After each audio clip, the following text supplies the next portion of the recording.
Hello everyone, very warm welcome in the channel. I hope that you have been doing well and definitely whatever I have done till now, you might have completed it. Now, today I am going to discuss with all of you present perfect continuous. Present perfect continuous. But before starting the topic, I would like to start with the quote of the day. Faith in self is the root of success. That's right.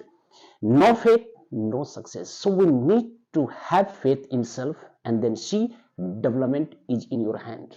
So आपकी सफलता आपके हाथ में है. So you need to focus on it and definitely follow it always. Today we are going to start the present perfect continuous. What is a present perfect continuous? Work started in the present but is still going on in the present. Work started in the past, not present. Work started in the past but is still going on in the present कि जो काम past में शुरू हुआ और अभी भी चल रहा है. जो काम पास्ट में शुरू हुआ और अभी भी चल रहा है, it is known as present perfect continuous. Now question is that how to identify. See identification से आ रहा है, से आ रही है, से आ रहे हैं, से आ रहा है, से आ रही है, से आ रहे हैं. Remember these things. The difference between present continuous and present perfect continuous. ये दोनों ही टेंस में अंतर क्या है? बेसिक डिफरेंस दोनों में है कि प्रेजेंट परफेक्ट कॉन्टिन्यूअस में टाइम इज नॉट गिवन, वहां टाइम नहीं दिया होता है, लेकिन प्रेजेंट परफेक्ट कॉन्टिन्यूअस में टाइम इज गिवन. यहां पर क्या है? टाइम इज गिवन और you need to do accordingly it. See the positive form. Subject plus has have plus been plus be1 plus ing plus object plus for or since. Negative form. Subject plus has have plus not plus been plus be1 plus ing plus object plus for or since. Look at here. For or since. New thing is for or since. But present continuous. Do you know? Nothing is given. वहां पर simple क्या है? कोई time नहीं है. Work is going on. जो काम चल रहा है, it is known as present continuous. Just once again recall और रिमाइंड कि जो काम वर्तमान में चल रहा है, it is known as present continuous. Present perfect continuous क्या है कि काम पास्ट में शुरू हुआ, काम पास्ट में शुरू हुआ, पर काम अभी भी चल रहा है. जैसे मैं बच्चों को सुबह से अंग्रेजी पढ़ा रहा हूं, means work started in the morning. कब काम शुरू हुआ? सुबह में, और काम अभी भी चल रहा है, known as present perfect continuous. This is the basic difference that you need to learn, you need to keep in the mind and you need to focus on it. Remember now interrogative form. Now present perfect continuous interrogative form. Let us see here the interrogative form. How to frame it?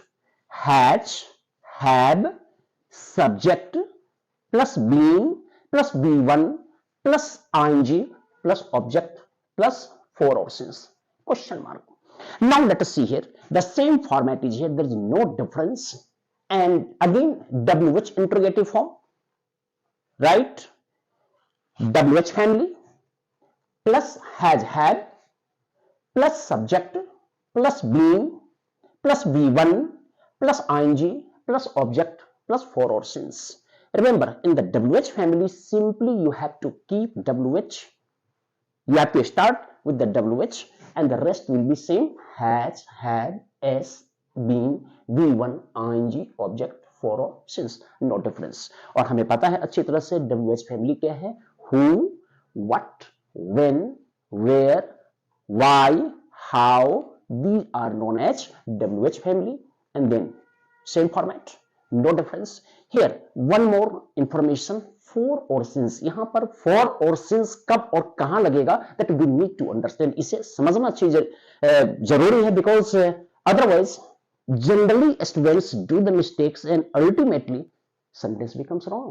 तो ये clarity के लिए क्या है, हम for का use वहां करेंगे जहां पर period of time is given. Period of time, remember one more information, period of time means exact time is not given. यहां पर समय का बिगिनिंग नहीं हो, समय का बिगिनिंग नहीं हो. Let us see here many months, many days, many years. मैं बच्चों को महीनों से अंग्रेजी पढ़ाता आ रहा हूं। नो, नॉट एग्जैक्ट टाइम, महीनों से, नॉट क्लियर। पर यह कहूं कि मैं बच्चों को मार्च से अंग्रेजी पढ़ा रहा हूं, then time is given, beginning of time is given, and when beginning of time is given, then there is no chance to make wrong. 100% it will be correct. What will the translation? I have been teaching English to the children for many months. I have been teaching English to the children since March. Remember, so this is the basic difference and correct information. तो इस तरह से present perfect continuous is over. Now basic difference in present continuous और present perfect continuous, इस दोनों में क्या है? प्रेजेंट कॉन्टिन्यूअस में टाइम इज नॉट गिवन, वहां पर टाइम गिवन नहीं होता, बट प्रेजेंट परफेक्ट कॉन्टिन्यूअस में टाइम गिवन है। So basic difference is time. तो जब अगर समय गिवन होगा तो प्रेजेंट परफेक्ट कॉन्टिन्यूअस, टाइम अगर गिवन नहीं है तो present continuous. Format is the same, you need to learn and mug up all the rules. तो इस तरह से प्रेजेंट टेंस का basic parts, I mean basic rules that we have already completed, and I hope that you keep on learning side by side, keep on doing practices side by side, keep on doing speaking as well. Remember, बोलना और लिखना simple, based on the structure of the sentence. Sentence का structure, sentence बनाना अगर आ गया तो then definitely you can be the best speaker, best structure of the sentence. Sentence का स्ट्रक्चर, सेंटेंस बनाना अगर आ गया तो then definitely you can be the best speaker, best writer. There is no question of doubt and confusion, no contradiction, keep on following and definitely you are bound to be a good speaker and good writer. Now इसके कुछ basic rules that I once again I will discuss you. I have already discussed in the simple present, but usage of S or ES. One more information I would like to add here. यहां पर क्या है कि generally बच्चों को confusion है कि मैं S कहां लगाऊं, ES कहां लगाऊं। तो ये बेसिक डिफरेंस आज हम डिस्कस करते हैं राइट नाउ।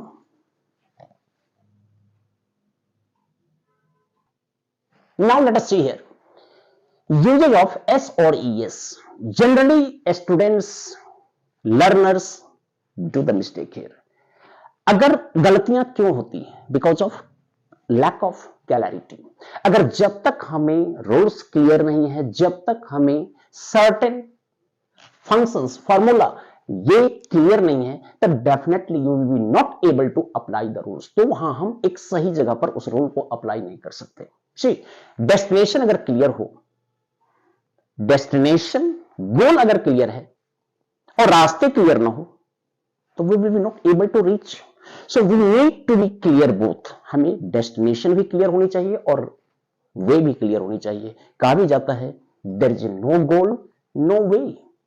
सो अगर गोल है कि हमें इंग्लिश में बेहतर करनी है, हमें बेहतर स्कोर करना है, हमें बेहतर प्रेजेंटेशन देना है, then definitely you keep on following and learning all these rules.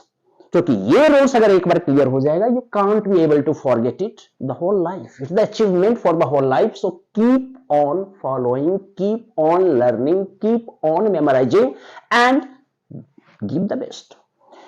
Usage of S or ES. A verb. A verb always lies in a plural form and changes according to subject.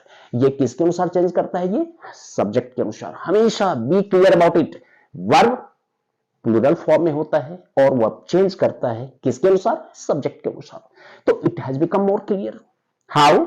अगर subject singular है तो verb भी singular, subject plural है तो verb भी plural. There is no doubt, no confusion, same thing is here. तो always clear about it. अगर subject singular है, वर्ब सिंगुलर, सब्जेक्ट प्लूरल है, verb plural, and what left? Nothing. अब कहां S लगाएं, कहां ईएस लगाएं? वन मोर इंफॉर्मेशन, अगर no change in the plural form of a verb, अगर वर्ब प्लूरल है तो डेफिनेटली है क्या? सब्जेक्ट के अनुसार वह बदलता है। तो see, subject is plural, the verb will be also plural. तो बी ऑलवेज क्लियर, वहां एस और ईएस नहीं लगेगा। That's all, keep in the mind. जहां एस और एस कहां नहीं लगता?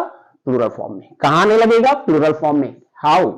अगर सब्जेक्ट प्लूरल है तो वर्ब भी प्लूरल। अब सब्जेक्ट प्लूरल, वर्ब प्लूरल, तो उसमें एस और एस नहीं लगता। बस keep it in the mind and be always clear. See, people go to market, children play in the ground, we speak English, because more than one. जहां पर plural subject है means no chance of using S और E S in a verb. तो verb में S और S नहीं लगेगा। तो this funda has been clear. अब क्वेश्चन क्या है? तो फिर लगा कहां? सिंगुलर। कहां लगेगा? Singular. So always remember singular. Let us see here, a verb only changes in a singular form by adding s or es. That's clear. अब ये अच्छी तरह से क्लियर हो गया कि वर्ब चेंज करता है किसमें? सिंगुलर फॉर्म में। हाउ? बाय एडिंग s और es. अब question is, let us see here, how many vowel? 5, a, e, i, o, u and rest 21 consonant. Remember, the last letter of a word is vowel. The last letter of a word is vowel. Then must use es. See, goes. The last letter consonant. Then must use s. See the example. Ram goes or go. Definitely Ram is singular.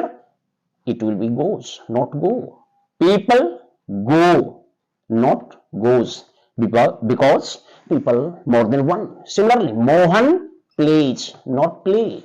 Children play, not plays.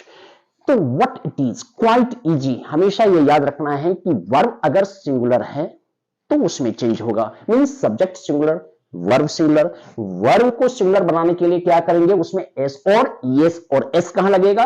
Always remember the last letter of a word is consonant. तो क्या लगाएंगे? S. See, Y is consonant. Similarly the last letter is O in vowel. See, S. तो इस तरह से क्या है?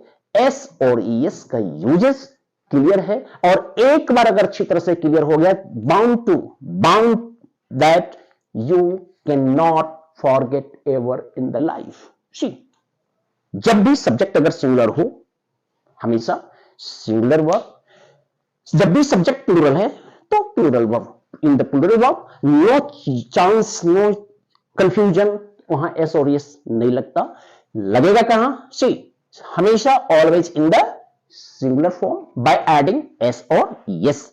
S वहां लगता है। जस्ट इमेजिन, जस्ट थिंक, जिसका लास्ट लेटर कॉन्सोनेंट हो, एस वहां लगेगा जिसका लास्ट लेटर वॉवेल है। That's all. If these things are clear, I hope that never you can make और frame even a wrong sentence ever, और your sentence will be 100% correct और perfect. तो इस तरह से क्या है? Today we have completed the present tense. Present tense के चारों पार्ट्स, और your sentence will be 100% correct और परफेक्ट। तो इस तरह से क्या है? Today we have completed the present tense. Present tense के चारों parts, 4 parts I have completed and I have uploaded as well. तो अब क्या है? It is your task that you keep on writing, memorizing, speaking, writing or communicating. To remember, in the class always communicate in English. That would be better for you. Otherwise everything will be useless. तो मेहनत करो, do hard work, and I hope that if you follow like that, definitely you are bound to get 100% success. There's no doubt, no confusion, completely doubtless to say. एक बार कोशिश तो करें। तो similarly do it, but must have faith. Again I remind you, faith is the root of success. जब तक अपने आप में यकीन और भरोसा नहीं है, सफलता बहुत दूर है। तो have faith in self, do hard work, do practice, and remember your sentence will be 100% correct, I assure you. Clear? तो इस तरह से प्रेजेंट टेंस कंप्लीट। और कुछ कंडीशंस हैं, कुछ कंडीशनल सेंटेंसेज हैं। तो हमेशा वर्ब को देखना है कि which वर्क कंप्लीट्स फर्स्ट। अगर एक ही सेंटेंस में दो काम होते हैं तो कौन सा काम पहले फिनिश्ड है उसे पहले लिखो, फॉलोड बाय नेक्स्ट वन। सी, अगर आप मेहनत करते हैं तो सफल होते हैं। If you do hard work you become successful. कौन सा काम हुआ? मेहनत करना। तो एक ही सेंटेंस में दो सेंटेंसेस हो तो in fact how to make, तो first of all you have to see कौन सा काम पहले कंप्लीट होता है और उसका रिजल्ट नेक्स्ट में। तो अभी तो एक सेंटेंस है, इस तरह से लॉट्स ऑफ एक ही सेंटेंस में you can find more than 1 2 3 4, तो वो है कॉम्प्लेक्स सेंटेंसेस। तो side by side you will be learning. तो learn here, give the best, and definitely I hope that you can do well. Believe in it and must share as well as subscribe. I hope your support definitely gives me motivation. Thank you so much for watching the video.